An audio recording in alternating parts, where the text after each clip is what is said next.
We have officially the welcoming of Oregon, Washington, USC, UCLA to the Big Ten, Arizona, Arizona State, Utah to the Big 12 today.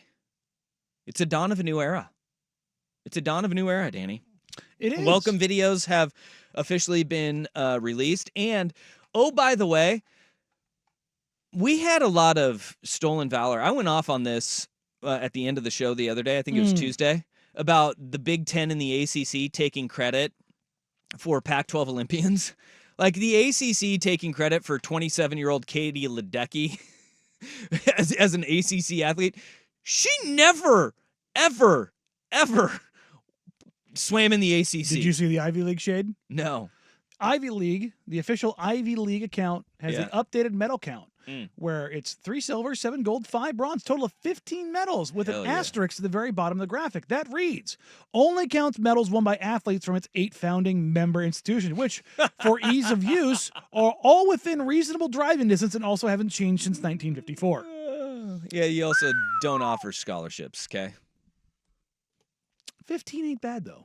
For football, you don't. Yeah, no, Ivy League, yeah. Which, I mean, let's be honest. How many honest. are fencing, rowing, and like... Do they swim? Synchronized swimming? They swim. No, they swim. They swim. Doesn't Princeton have a good swim team? I feel like they do. I think that feels right. That feels in my bones. It feels right. But good on the Ivy League. 7 gold medals. Look, I need a sport count of that. I am effing that right now. All right. Well, we officially have the welcoming of the new members to the Big 10, Big 12, ACC today, and it's a pretty cool time in sports. It is sad that the Pac-12 is officially dead and gone as we know it. The Pac-2 will live on. But you're seeing now the way that the conferences are kind of welcoming the new members with open arms. We got the new Big Ten commercial. You know the map where they... Yes. Yeah, we got that one. Scroll all over. Yeah, it's... I never realized this until I saw the West Coast schools placed on this map. How far off they are with the actual locations of where the schools are. Because Washington and Oregon were like right next to each other on this commercial map. Yeah. And Oregon is like where... I don't know. I would say it's probably where Forest Grove is on a real map, not where Eugene is. No, they UCLA was right on the beach. It's like UCLA's not on the beach, guys. It's close. It's actually closer. USC closer to the beach, but whatever. But it was one of those moments like, hey, that to me was. Hey, the West Coast schools are actually in the Big Ten now. Now that we have that weird map thing going on, it's very Game of Thrones, Westeros. Like pull the camera out because they went like what's the island of the other side? Karth?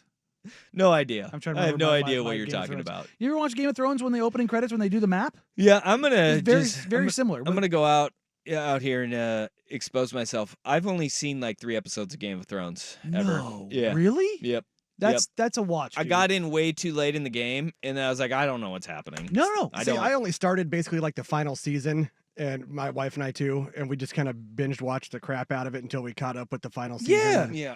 And don't get me wrong, the final season's disappointing. The first 4 seasons are some of the best. Yeah, it's ever. I'm gonna go out on a limb here too. It's not like my wife's trying to get me into the House of the Dragon too. I'm just like it's not my thing. Yeah, not my thing. I figured you to be a dragon guy though. You know, I do like me some dragons. Rawr. Yeah. He's more Puff the Magic Dragon. Yeah, Be a lot cooler if you did. It's a lot cooler for his dragoning. I'm scrolling through here the Olympians. For the Ivy League. For the Ivy League. Okay. Rowing, sailing, fencing, rowing, sailing, fencing, rowing, sailing, fencing. Basketball, Puerto Rico. There's gonna be a power lifter in there somewhere. Yeah. So there's a cyclist, a rhythmic gymnast. Oh yeah.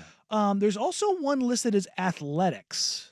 That's track and field. Okay, so there you go, track and field. Yeah. I've never seen it qualified as that. That's interesting. They don't have the actual event. That's what they call it overseas. Is they just call it track and field athletics. They have a break dancer. Oh, what? For Team USA, Sunny Choi. Nice. But yeah, it's got the whole package. Got a brain and rhythm. There's a rugby player. All right. On the women's team. Okay. We're not. Yeah, we're not getting out. Like, there's nothing here. There's not been one that is. Oh, well, no, it's true. They do hockey, so that's not surprising. I was like, hey, field hockey. hockey. It's field hockey.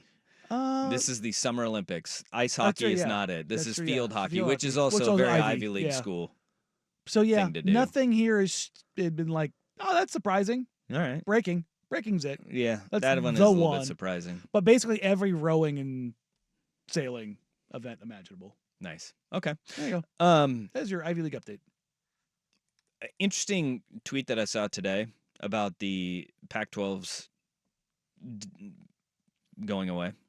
John Kurtz, who writes the Big 12 newsletter, apparently.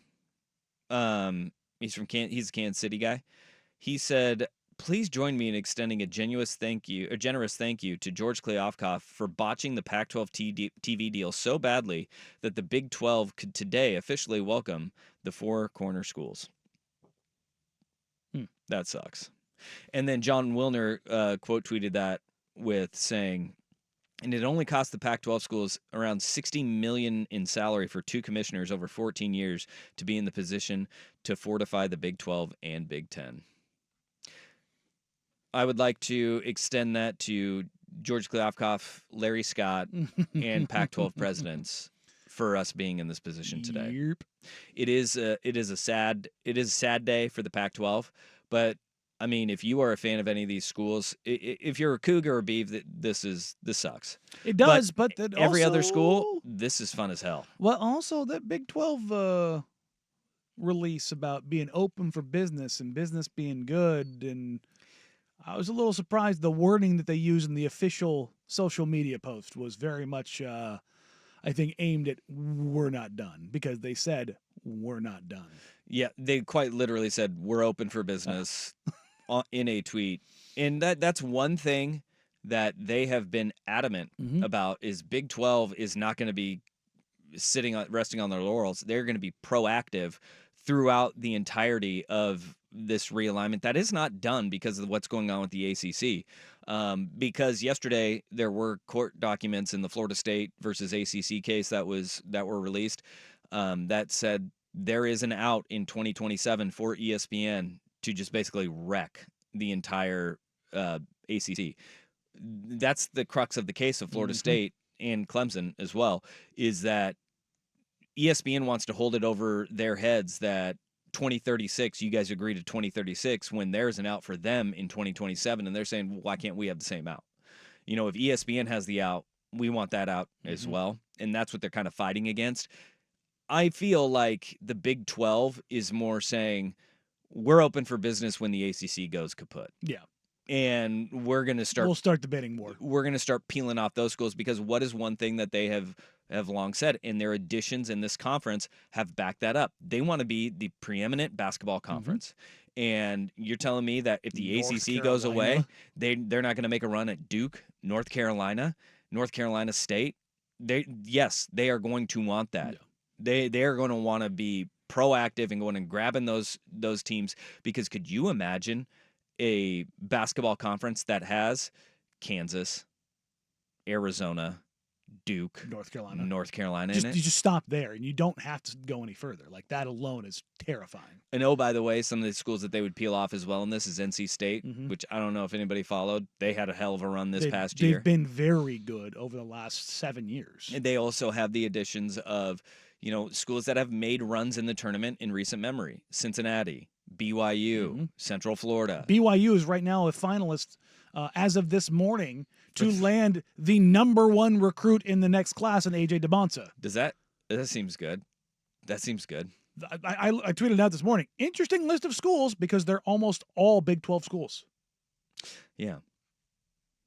That would be good for them. I'm guessing. Also Baylor in Houston. Yeah.